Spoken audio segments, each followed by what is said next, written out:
Good morning बच्चों। ये है कक्षा 12th बी और हमारा चल रहा है अवकलन। पिछली कक्षा में मैंने आपको अवकलन के भाग के सूत्र बताए थे कि यदि दो फलन भाग में हैं तो उनका अवकलन कैसे होता है। इसका मैंने बेसिक बताया था। आज मैं इसमें आपको कुछ और प्रश्न हल करवा के प्रैक्टिस करा रहा हूँ, तो देखिएगा।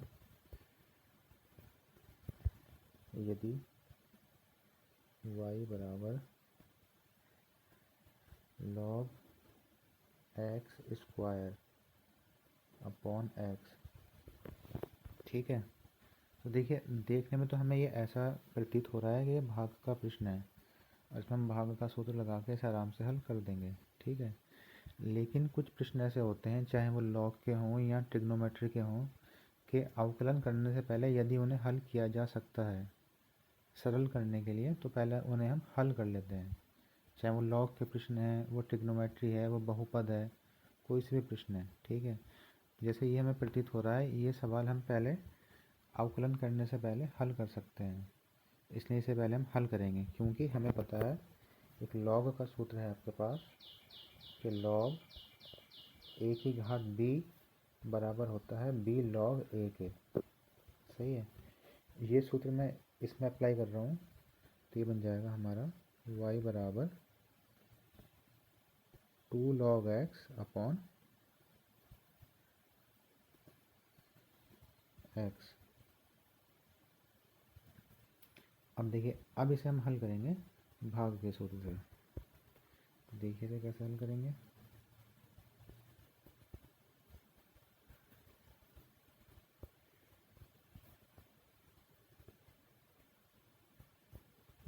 ये हो जाएगा आपका d y upon d x. दो हमारा गुणा में है तो दो हम बाहर ले लेंगे पूरे पे।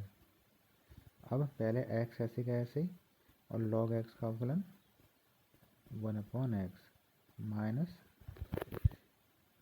log x ऐसे का ऐसे ही और x का अवकलन 1 बटे में x का स्क्वायर। ये हो गया ब्रैकेट बंद।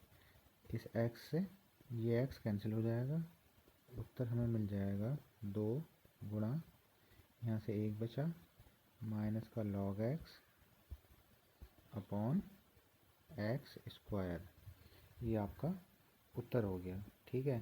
तो यहाँ हमने ये देखा कि एक लॉग का प्रश्न था और इसे पहले सरल किया जा सकता था, तो हमने क्या करा, इसे हमने सरल कर लिया। जैसे देखिए, एक बहुत ही आसान प्रश्न मैं बता रहा हूँ आपको। यदि y बराबर साइन की घात 3x plus sign x cos square x, ये प्रश्न है। और ये प्रतीत ऐसा हो रहा है कि ये हमारे पास दो खंड में प्रश्न है, प्लस में एक ये है और एक भाग ये है। तो इसका हम अलग कर दें अवकलन और इसमें हम गुणा का सूत्र लगाकर इसका हम अलग कर दें अवकलन। हालांकि ऐसा नहीं होगा, ये बहुत ही इजी क्वेश्चन है। क्यों? क्योंकि इसे हम ट्रिग्नोमेट्री के द्वारा पहले सरल कर सकते हैं। तो पहले इसे हम सरल करेंगे। कैसे? इसमें से मैं साइन एक्स कॉमन ले लूँगा, तो ये बचेगा यहाँ पे sine square x plus cos square x. और हम जानते हैं sine square x plus cos square x बराबर 1 के होता है। तो यहाँ से हमारे पास y बराबर रह जाएगा साइन एक्स, ठीक है। अब कितना आसान हो गया है, तो d y upon d x बराबर हो जाएगा साइन एक्स का अवकलन होता है कॉस एक्स। ये इसका उत्तर हो गया, ठीक है। तो इन्हें बोलते हैं सरल करने वाले प्रश्न, कि जिन प्रश्नों को हम सरल कर सकते हैं। और देखिए, अच्छा एक, हाँ इसमें एक सूत्र और है, उस पर मैं कुछ प्रश्न आज ले लेता हूँ, मैंने पहले नहीं कराए थे।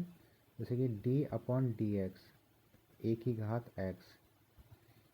देखिए यहाँ ए की घात x है, अभी समझाऊंगा ये क्या है। तो इसका सूत्र है ए की घात x log a Aadhaar e। Aadhaar e तो ना लिखो, कोई फर्क नहीं पड़ रहा।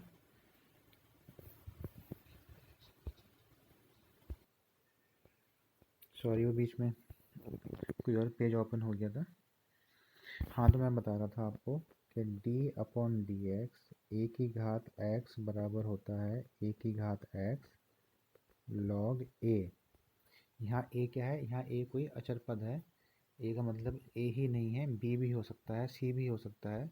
कोई फलन नहीं होगा, फलन का मतलब एक्स या वाई नहीं होगा।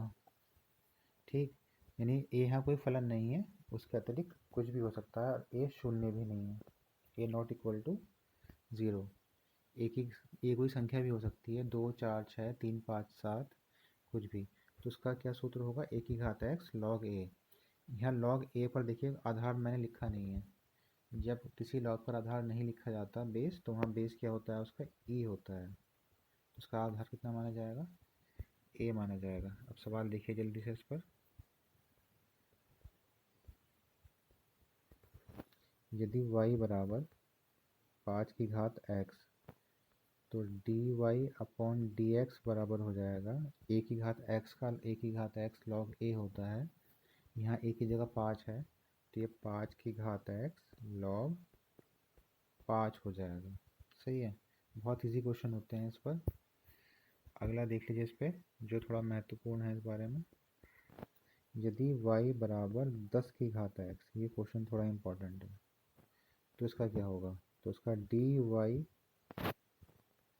अपॉन dx बराबर होगा 10 की घात x log 10।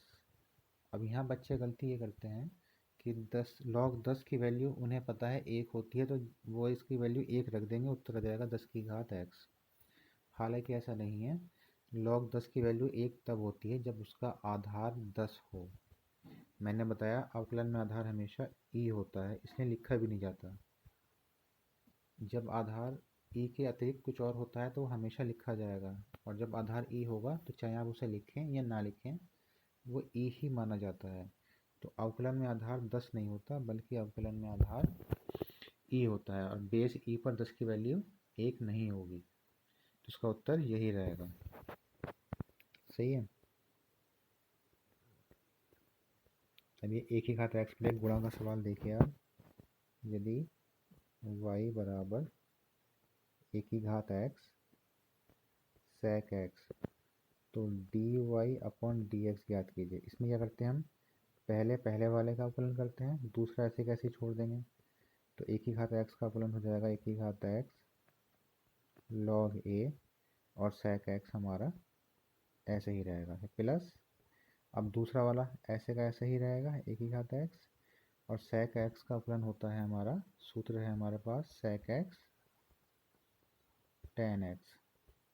सही है। अब इसमें जो कॉमन आ रहा है कॉमन ले लीजिए, एक ही घात एक्स इसमें कॉमन है, और sec एक्स इसमें कॉमन है, तो क्या बचेगा यहाँ, अंदर बचेगा आपके पास log a plus tan x. ये उसका उत्तर हो गया। तो इस तरह एक ही घात एक्स के गुणा वाले सवाल हल हो जाएंगे। इसके अतिरिक्त अब एक सवाल इसमें हम भाग का भी ले लेते हैं। यदि y बराबर एक ही घात एक्स अपॉन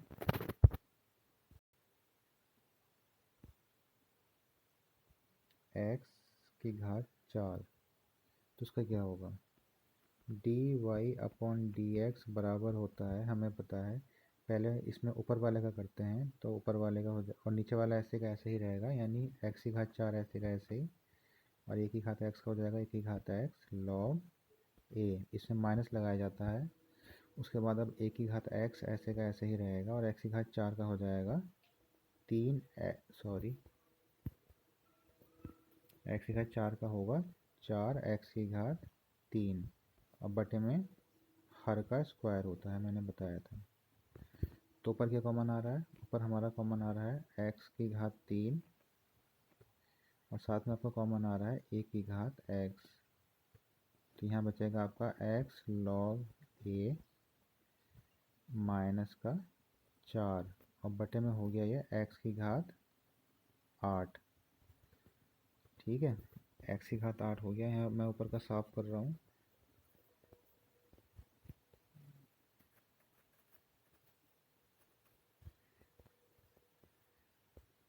तो देखो, यहाँ एक्स की घात 3 है, यहाँ एक्स की घात 8 है, तो एक्स की घात 8 में से एक्स की घात 3 काटेंगे, एक्स की घात 5 बचेगा, तो उत्तर आ जाएगा आपके पास ए की घात एक्स लॉग ए -4 बटे एक्स की घात 5, ये इसका उत्तर हो गया। तो इस तरह ये सवाल हैं। आज मैंने आपको भाग वाले और एक ही घात एक्स के सूत्र वाले सवाल हल करा दिए।